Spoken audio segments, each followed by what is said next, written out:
Assalamualaikum warahmatullahi wabarakatuh. Alhamdulillah wassalatu wassalamu ala Rasulillah. Allahumma shalli wa sallim wa barik ala sayyidina Muhammadin wa alihi wa mawalah. La haula wa la quwwata illa billah. Allahumma iftah lana wa lakum futuhal arifin bi rahmatika ya arhamar rahimin. Allahumma shalli wa sallim wa barik ala sayyidina Muhammadin wa alihi wa ashabihi wa azwajihi وذريته وأهل بيته رضي الله عنهم ولمشايخنا خصوصا المصنف الخلاصين الشيخ النووي بالأمة الأبنتني وخصوصا شيخ حاج محمد إبراهيم والآل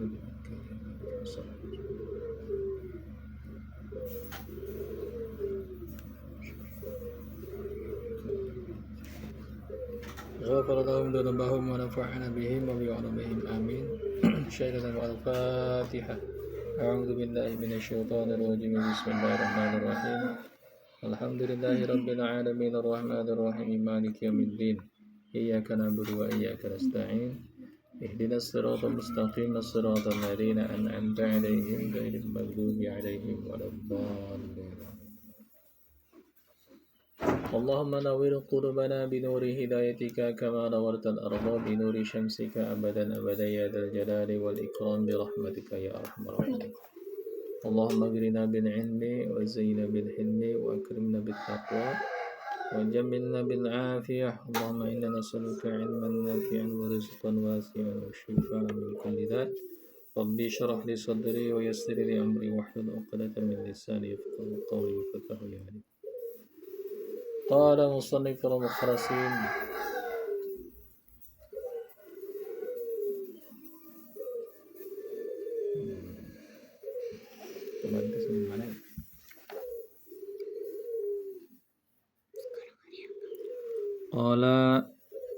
قال الحكاماء أعوذ بالله من الشيطان الرجيم. بسم الله الرحمن الرحيم. قال مصنف رحمه الله تعالى ونفعنا به وبرمه العقل. Man tawahhama sahajalma anu nyangka anna lahu wariyan aula minallah karena sanyanya lahu pikeun eta jalma wariyan aya penolong atau wali aula nu lain minallah batan Allah qallat ma'rifatuhu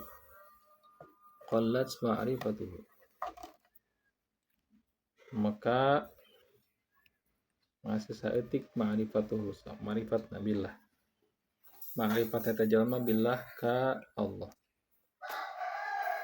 maka dia belum mengenal Allah. Wa man tawahhama anna lahu aduwan a'da min nafsihi qallat ma'rifatuhu bi nafsihi. Wa man tawahhama jeung sajama anu nyangka anna lahu kana sanyana pikeun jalma aduwan aya musuh a'da anu leuwih berbahaya min nafsihi tibatan nafsuna eta jalma qallat ma'rifatuhu bi nafsihi maka dia masih sedikit ma'rifatnya bi nafsihi kepada dirinya sendiri. Ma'rifat itu apa? Kenal. Ma'rifat itu kan kenal. Kalau kita kenal, maka kita pasti sayang. Itu dia. Kalau sayang pasti cinta. Kenal dulu. Kalau kita kenal diri kita, maka otomatis kita kenal siapa pencipta diri kita. Man 'arafa nafsah faqad 'arafa rabbah. Barang siapa yang kenal dirinya, maka dia pasti kenal Rabbah, Tuhannya. Gitu ya. Kalau orang sudah ma'rifat, sudah kenal dengan Allah, siapa penolong sebenarnya, siapa yang menciptakan, siapa yang mengatur, siapa yang mengurus, maka hatinya tenang pertama. Tenanglah ada yang ngurus, tenanglah ada yang ngatur. Wah, hidup dan mati itu kan Allah yang takdirkan. Nah, ketika dapat musibah, dia bersabar. Ketika dapat nikmat, dia bersyukur. Ajabalil muslimin. Sungguh ajaib, sungguh ajib urusan orang-orang muslim. Kata Nabi, ketika mereka mendapatkan musibah, mereka bersabar. Dan ketika mereka mendapatkan nikmat, mereka bersyukur. Dua-duanya ada kebaikan. Nah, sabar itu ada 3 tingkatannya. Sabar yang paling berat itu derajatnya 3 kali lipat daripada sabar yang paling ringan. Sabar paling ringan itu apa? Sabar kena musibah. Ketika seorang kena musibah, sakit, kecelakaan, atau ditipu, atau hilang barang, atau kehilangan anggota badan, atau mungkin kehilangan nyawa bahkan. Itu as-sabru 'alal musibah. Sabar menghadapi musibah. Pahalanya 300 derajat surga. Dalam kitab Minhajul Abidin Imam Ghazali. Naik dari situ ada sabar di taatillah, taat kepada Allah. Jadi sabar paling bawah itu apa? Sabar ketika mendapat musibah. Di atasnya ada sabar menjalankan ketaatan kepada Allah. Berbeda 300 derajat daripada sabar yang pertama tadi. Sabar bangun malam. Sabar menghadapi dingin malam, harus mandi. Sabar berdiri tengah malam ketika orang-orang terlelap tertidur. Sabar aja. Sabar zikir, sabar sholat tarawih. Sabar mengikuti imam, ngantuk, malas, habis makan, buka puasa tuh lapar. Sabar ngaji Quran, ngantuk mata-mata di bete-betein, aduh, maksa-maksain. Sabar, nah itu derajatnya lebih tinggi daripada sabar dapat musibah. Kenapa lebih tinggi? Karena kalau musibah itu tidak dipinta, datang ya tinggal nahan. Raditu billahi robba. Aku ridho Allah jadi pengurusku, cukup. Jebret bisa ketabrakan dah, cukup. Nampi. Tapi kalau sabar taat itu kita yang mau. Kalau musibah kan kita nggak mau. Dia datang lah, terima saja. Kata Ali bin Abi Thalib, kalau kamu bersabar, musibah akan berlalu dan kamu dapat pahala. Tapi kalau kamu tidak bersabar, musibah juga akan berlalu dan kamu tidak dapat pahala, malah dapat laknat. Nah itu loh. Jadi kuncinya sabar ya. Paham ya? Musibah dia akan datang dan berlalu seperti badai, seperti hujan, seperti malam, dia pasti pagi. Jadi nggak mungkin ya terus-terusan musibah sampai mati gitu. Kecuali kematian takdirnya ada dapatnya. Terus-terusan, terus hujan-hujan terus nggak berhenti, banjir nanti. Hujan pasti ada berhentinya, malam pasti ada paginya, seperti itu. Nah, musibah itu seperti itu. Musibah akan datang. Nah, ingat-ingat ya, musibah akan datang. Kalau kita bersabar, maka kita mendapatkan pahala surga. Tapi kalau kita tidak bersabar, musibah akan datang dan berlalu. Tapi kita mendapatkan laknat dari Allah, azab. Maka nggak ada kunci lain, sabar. Qul, katakan kepada umatmu wahai Muhammad, la yusibana illa, tidak ada musibah illa kecuali ma kataballahu, perkara yang sudah dituliskan oleh Allah. Wa maulana wa 'alallahi falyatawakkalul mu'minun. Seperti itu. Musibah itu pengen takut kalau keluar, takut ada rampok, takut ada culik, takut ditabrak, diam aja di rumah. Diam pun itu musibah tuh. Musibah pasti datang, tahu-tahu gempa aja di rumah. Ketindih tembok beres, atau banjir atau apa, badai di rumah. Maka bergerak keluar. Tanamkanlah hati, qul la yusibana illa ma kataballahu lana huwa maulana wa 'alallahi falyatawakkalul mu'minun. Katakan Muhammad pada umatmu, la yusibana, tidak ada musibah illa ma kataballahu lana, kecuali sudah ditentukan oleh Allah. Musibah itu terjadi hari itu jam sekian. Ali bin Abi Thalib waktu itu terancam orang-orang Khawarij, orang-orang pasukan dari Muawiyah kalau tidak salah. Mereka mengancam Ali, kami akan membunuhmu. Gitu. Maka disarankan oleh siapa? Oleh sahabat-sahabatnya, wahai Amirul Mukminin, jangan keluar rumah. Waktu itu mau sholat subuh, jangan keluar rumah. Nanti ada orang yang akan membunuhmu. Kamu diancam berkali-kali. Nah, apa kata ayat? Dengan ayat tadi, qul la yusibana illa ma kataballahu lana.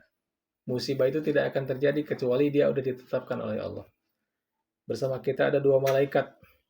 Kalau musibah itu datang dan kita tidak ditakdirkan untuk celaka hari itu, maka malaikat akan menjaga. Tapi kalau misalkan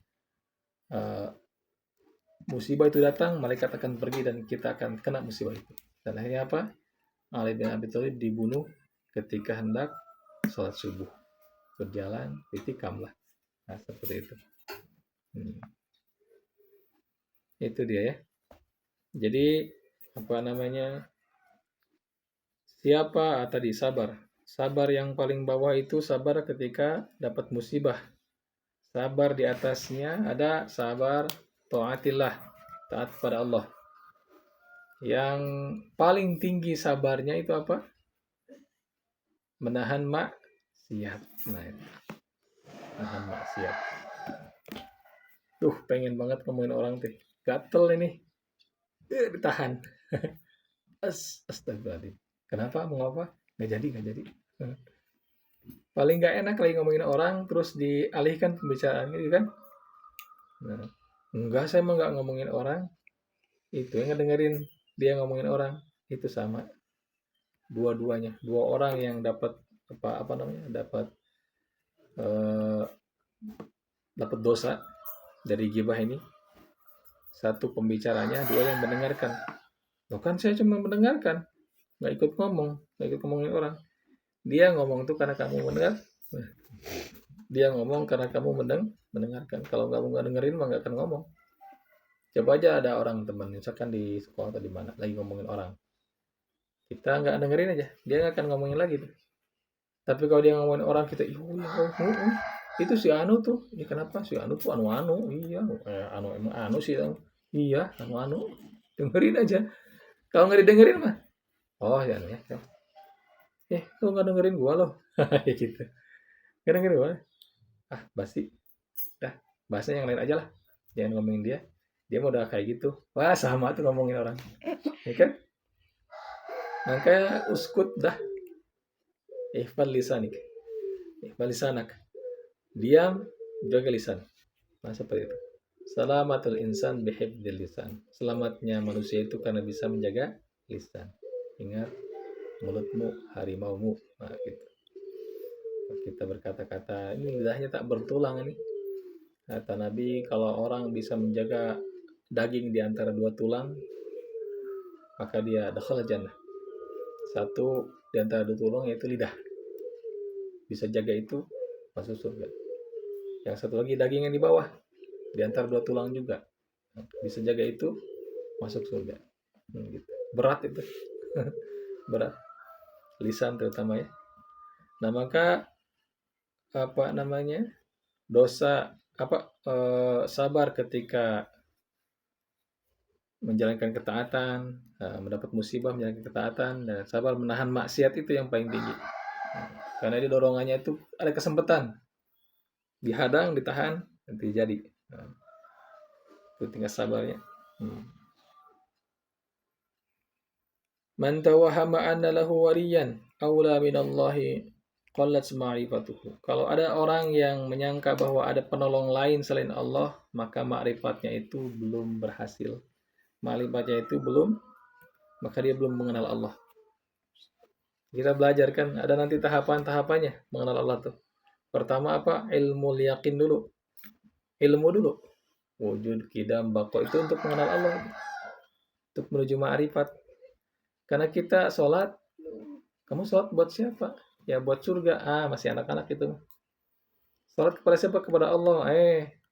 Orang Kristen juga nyebut Tuhannya Allah. Orang Yahudi sama. Bahkan orang-orang Syiah sama nyebut Tuhannya Allah. Orang-orang liberal juga sama juga menyebut Tuhannya Allah. Kamu Allah yang mana ini? Emang Allah ada banyak? Enggak, penafsiran Allah yang mana? Maka kenali dulu. Ada yang menggambarkan Allah, melukiskan Allah itu di langit, diam di atas, sehingga sana. Ada yang seperti itu. Ada yang menafsirkan atau mengenal Allah itu apa? Melihat Allah itu seperti laki-laki tua, berjanggut putih, alisnya putih, rambutnya putih. Atau seperti orang Yahudi. Orang Yahudi menganggap bahwa Tuhan itu seperti anak laki-laki. Bedanya kalau misalkan orang-orang Wahabi ini nyebut Tuhannya seperti laki-laki yang tua. Kalau Yahudi seperti laki-laki yang muda tuh. Tuhan yang disembah tuh. Ada kitabnya tuh.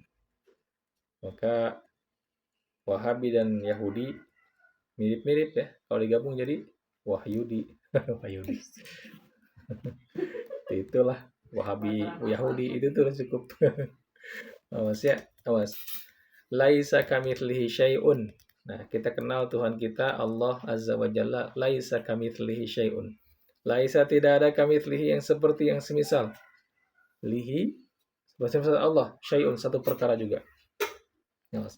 Walam yakul lahu kufuwan ahad, dan tidak ada bagi Allah itu kufuwan yang sekufu, yang sederajat setara ahad satupun. Nah, awas ya. Ngebayang-bayangin Tuhan seperti apa, jangan dibayangkan. La tafakkaru fi khalqillah wa la tatafakkaru fi dzatillah.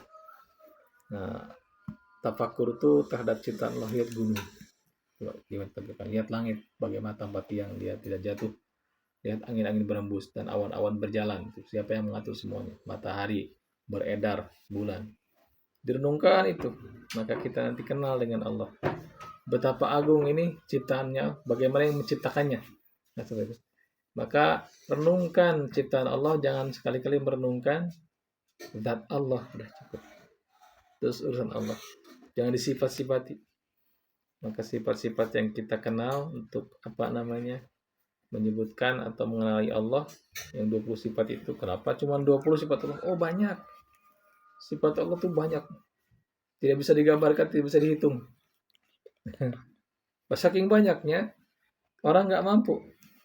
Maka digabung yang banyak ini dibagi 3. Pertama, sifat-sifat kamal, kesempurnaan. Kedua, sifat-sifat jamal, sifat keindahan. Dan sifat-sifat jalal, sifat-sifat kegagahan. Bagi 3. Nah, para ulama merumuskan supaya orang cukuplah sampai kenal dengan Allah pun dengan sifat 20. Otak kita cuma mampu segitu. Kenapa kita harus mempelajari itu? Agar kita tidak salah tafsir terhadap Tuhan yang kita sembah. Ada orang-orang orang yang nggak percaya sama Tuhan. Nggak ada Tuhan itu. Kadang nggak kelihatan. Mana coba buktinya? Mending orang Kristen masih lihat udah Tuhannya tuh disalib. Ada orang-orang Hindu, Buddha tuh ada disembah tuh Tuhannya, seperti itu. Kalau dibantah Allah itu wujud. Wujudnya wujud hakikat. Wujud hakikat, wujud tidak bersandar, dan Allah itu ada. Apa buktinya ada? Adanya hadhil makhluqat. Ada ciptaan-ciptaan Allah. Cukup seperti itu. Tapi nggak kelihatan. Emang setiap yang nggak kelihatan nggak ada. Nggak kelihatan nggak ada. Ada yang nggak kelihatan ada. Contohnya apa? Kentut. Tuh. Bau ini. Kok bau ini? Ada nggak kentut? Ada. Ini wangi kasturi nih. Nah, maka ditebaknya, ditemukannya adanya kentut itu oleh hidung dan telinga kalau bunyi. Kalau nggak bunyi, paham ya? Nah, dah gugur lah akidah-akidah orang yang nggak percaya Tuhan. Ada lagi, kalau misalkan ada Tuhan, siapa namanya? Oh, namanya banyak. Kamu mau nyebutnya apa yang enaknya? Oh, Allah boleh, Ar-Rahman boleh, Ar-Rahim boleh, Al-Malik, Al-Qudus, As-Salam, Al-Mu'min, Al-Muhaimin, Al-Aziz, Al-Jabbar, Al-Mutakabbir, Al-Khaliq, Al-Bari, Al-Musawwir. Terus sampai As-Sabur tuh, 99 nama. Emang nama Allah cuma 99? Otak kita cuma mampu segitu. Nggak bisa lebih. Bisa-bisa gila nanti. Nah, cukup segitu pun bisa ma'rifat. Nah. Oke, baiklah, namanya siapa? Allah. Allah itu ada? Ada. Ya. Kalau Allah itu ada, dari kapan adanya? Kapan tanggal lahirnya? Kapan mulai lahirnya? Oh, Allah yang kita sembah itu kidam. Tidak ada awalan. La awwala lahu, yang disebut dengan kidam. Itu sifat Allah. Oh tidak tanggal lahirnya. Kalau tidak ada awalan buat Allah. Oh baiklah, tidak ada awalan. Masih paham. Berarti kapan matinya Allah? Ada matinya nggak? Oh, nggak ada. Bako. Dibantah dengan bako. Oh, berarti dia tidak ada awalan, tidak ada akhiran. Berarti zat yang kekal. Oh iya. Kalau tidak kekal, gimana mau ngurus alam ini? Contoh, Tuhan anak. Nah, Tuhan anaknya mati. Siapa yang mengurusnya nanti alam ini? Bisa-bisa matahari tidak beredar di edarannya lagi. Kata matahari, saya capek dari timur ke barat, mau balikin balik ke timur. Saya mau diem aja lah di tempat nggak usah beredar. Berantakan nanti. Kata angin berbus ke barat, ke timur, ke barat, timur. Wow, ramai itu. Nah, itu dia. Maka diatur semuanya. Diatur semuanya dan stabil. Itu dia. Maka idam, bako. Kalau misalkan Allah itu ada, kemudian Allah itu kekal, tidak ada akhiran, dan idam tidak ada awalan. Nah, sekarang seperti apa? Seperti apa wujudnya itu? Rupanya seperti apa? Maka dijawab dengan mukhalafatulil hawadith. Tuhan yang kita sembah mukhalafah, tidak sama atau ingkar lil hawadith, untuk yang baru-baru semuanya. Berbeda dengan makhluknya. Tidak ada titik persamaan setitik pun untuk makhluknya. Itu katanya di Quran ada basir. Innallaha sami'un basir. Sungguhnya Allah maha sami'un, mendengar, basir dan melihat. Berarti punya mata, punya telinga. Allah tidak butuh telinga untuk mendengar, dan Allah tidak butuh mata untuk melihat. Kita butuh mata dengan penglihatannya untuk melihat. Tapi bagi Allah tidak butuh itu semuanya. Paham? Terus jawab lagi. Baik, kalau Allah berbeda dengan makhluknya, terus Allah atau ada, Allah itu tidak ada awalan, tidak ada tanggal lahirnya, dan kemudian tidak ada matinya, dan berbeda dengan makhluknya. Kemudian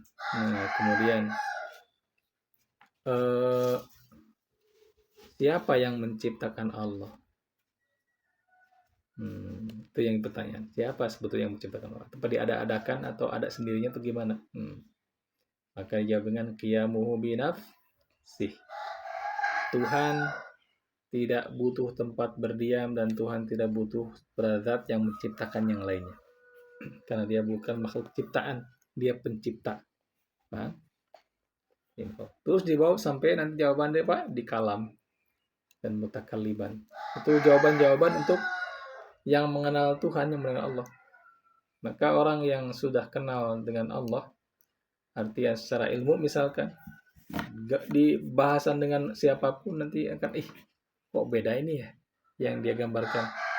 Nanti ke depan nih, mau dia sekarang nggak usah ikut kajian, lihat di HP aja, ada ustadz nih, doktor misalkan, S3 ini kuliahnya, lulusan Madinah, Mekah. Kemudian dia berbicara tentang Tuhan. Tuhan itu punya tangan, biyadihil khair, di tangannya itu ada kebaikan. Biyadihil khair wa huwa ala kulli syai'in qadir. Berarti punya tangannya Tuhan itu kanan semua. Jelek banget kanan semua. Coba. Langsung dibantah. Lah, kok punya tangan? Ini Ustaz gimana? Kan laisa kamitslihi syai'un. Tidak ada titik persamaan bagi Allah itu dengan makhluk. Syai'un satu perkara juga. Sesuatu pun. Dibantah dengan itu. Paham kira-kira? Maka dari kecil belajar wujud, qidam, baqa, mukhalafatul hawarifi, qiyamu binafsihi, wahdaniyat, qudrat, iradat, ilmu, hayat, sama basar, kalam, qadiran, muridan, aliman, hayan, sami'an, basiran, mutakalliman. Itu dia. Akidah 20 itu Asy'ariyah atau Maturidiyah itu sesat. Nah, ayo duduk bersama, kita bahas akidahmu dengan akidah kami. Ini akidah jumhur muslimin dunia. Akidah mayoritas. Bukan bukan 1-2 golongan, tapi ribuan orang. Bahkan Jamiatul Azam, jemaah terbesar berakidah seperti ini. Kalau enggak Asy'ariyah, Maturidiyah. Apa itu Asy'ariyah? Akidah yang sifat tubuh tadi yang dirumuskan oleh Imam Abu Hasan al-Asy'ari. Ada lagi nanti yang dirumuskan oleh Imam Abdul Mansur al-Maturidi, itu 2 itu cukup. Maka pahami dulu sebelum belajar akidah yang lain. Nanti kalian belajar akidah Syiah, akidah Khawarij, akidah Murji'ah, akidah Safsato, akidah orang-orang yang ateis yang tidak percaya Tuhan dan lain sebagainya. Alhamdulillah ya. Nah, orang bijak mengatakan man tawahama anna lahu waliyan aula minallahi qalat ma'rifatuhu billah. Siapa yang punya keyakinan di hatinya itu ada penolong lain yang baik, lebih baik daripada Allah, maka dia belum bermakrifat. Masih sedikit makrifatnya itu. Tidak ada penolong selain Allah. Dapat sedikit-sedikit ya. Kenapa Allah penolong terbaik? Dari zaman bujangan.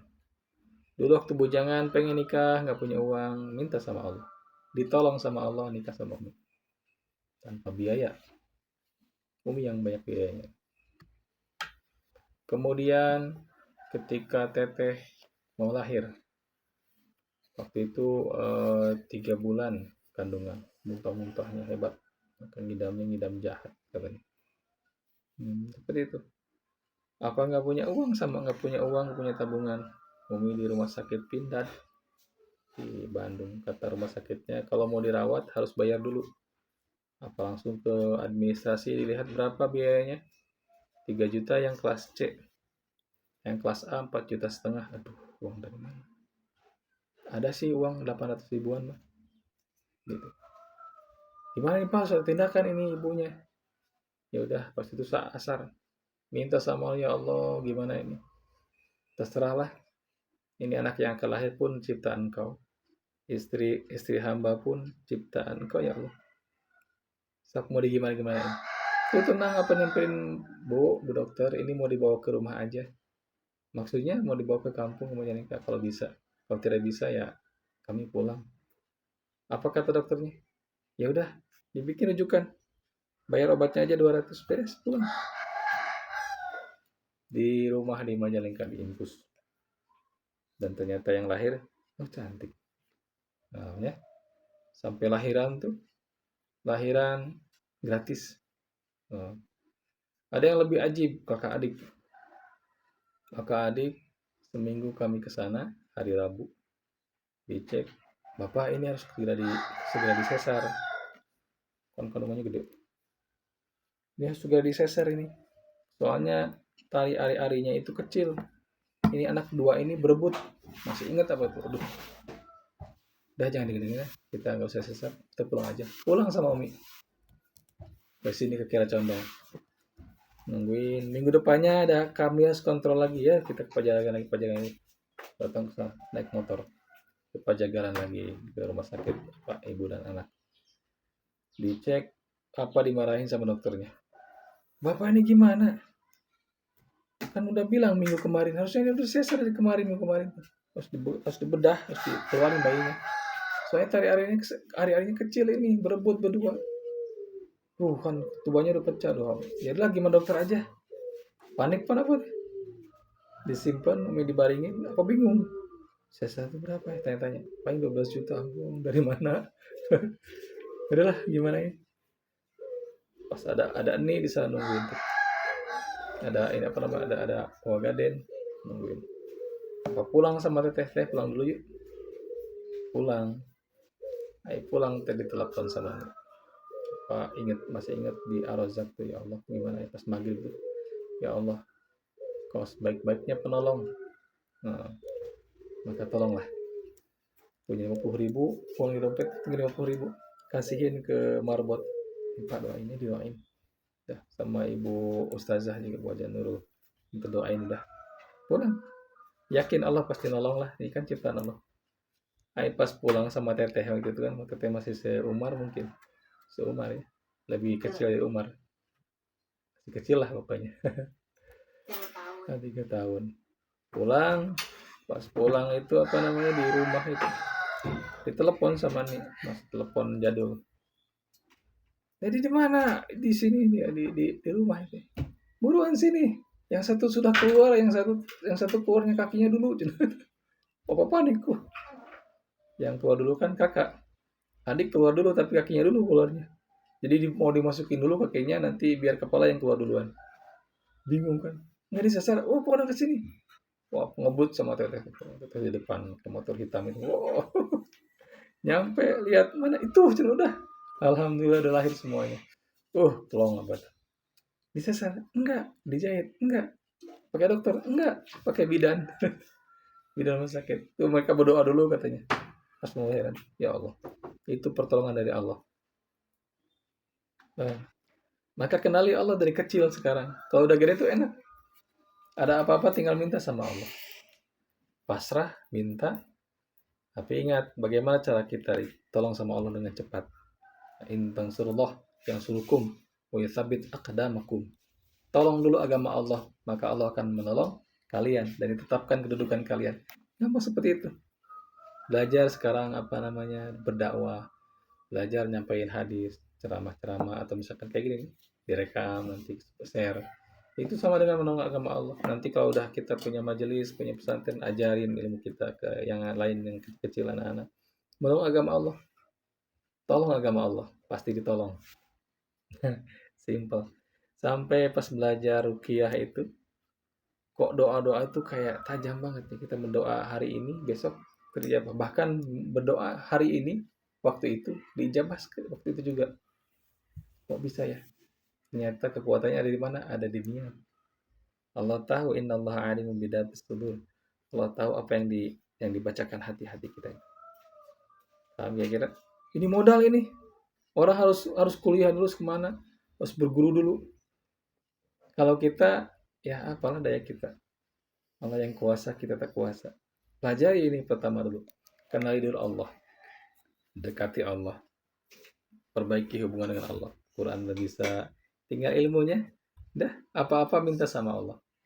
Dari kapan belajar itu? Dari SMP dulu. Teteh dulu. Berdoa gimana? Hafalin doa-doa sholat duha, sholat tahajud, sholat hajat, sholat tasbih. Sholat-sholat yang lain, sholat witir, doa-doa itu dihafal. Terus sama maknanya. Dihafal semuanya. Nah, sekarang gampang nih, Masya Allah. Paham ya kira?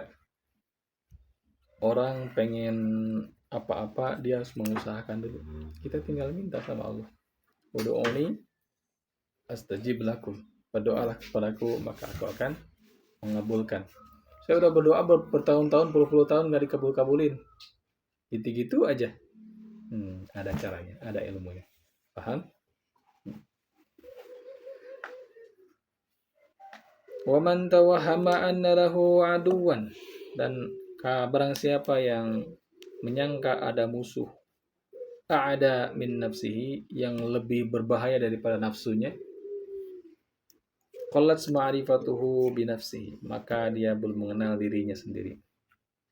Kita harus kenal diri kita sendiri. Ada sosok, ada sesuatu yang berbahaya dalam diri kita ini. Apa itu? Nafsu. Paham? Ambisi, nafsu. Nah itu dia. Maka kendalikan nafsu itu. Didik nafsu itu dari sekarang. Kalau terdidik, kita arahkan. Kalau tidak terdidik, nafsu. Kayak gini. Kita pengennya tidur. Nafsu kita itu. Bis subuh. Benar nggak? Enak kita habis makan, habis sahur, bis subuh tuh tidur. Zaman dulu waktu kecil, bis sahur, saat subuh, bis subuh tuh sama teman-teman di masjid. Di musola. Wah, tidur yuk. Bangun-bangun jam 11. Enak emang. Kita kan harus sekolah. Kalau kita tidur, gimana? Zaman dulu sekolah itu libur kalau Ramadan. Libur. Habis sahur itu tidur. Nafsu kita memang seperti itu. Enak siang hari makan es buah itu. Wah, enak banget. Puasa Ramadan ini. Enak gak? Sebuah itu yang ada krim-krim susu kental manisnya itu ada merah-merahnya itu, buah naga sama apel ada. Enak banget itu.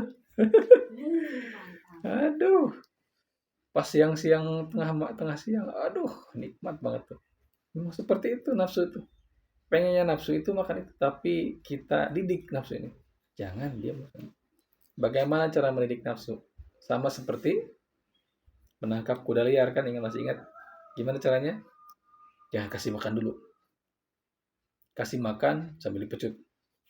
Kemudian kasih makan kalau dia mau berkeliling-keliling, mau dinaikin. Nah, itu cara ngedidik kuda liar itu supaya mereka jadi Ya, jadi nurut sama kita. Nafsu pun seperti itu. Lapar dulu, kasih lapar dulu. Puasa dulu. Maka ada apa namanya? Kata Nabi, kalau kamu tidak sanggup menikah, maka puasa. Anak muda ya, wahai anak muda, kalau kamu tidak sanggup menikah, maka berpuasalah. Dengan puasa itu lemas nanti. Teredam nafsu itu. Kalau tidak puasa, wah bahaya. Bagi pacaran, wah habis. Sudah sama seperti suami istri itu, naudzubillah, zinahnya itu. Ditahan nafsu itu. Makanya.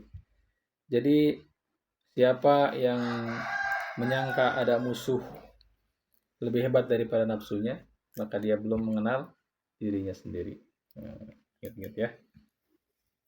Nafsu itu tidak bisa dibunuh. Kalau setan bisa dibunuh. Setan itu bisa diusir, dibunuh, dibakar, bisa. Soalnya di luar. Tapi nafsu kita bunuh, berarti bunuh diri nanti. Ada di sini soalnya.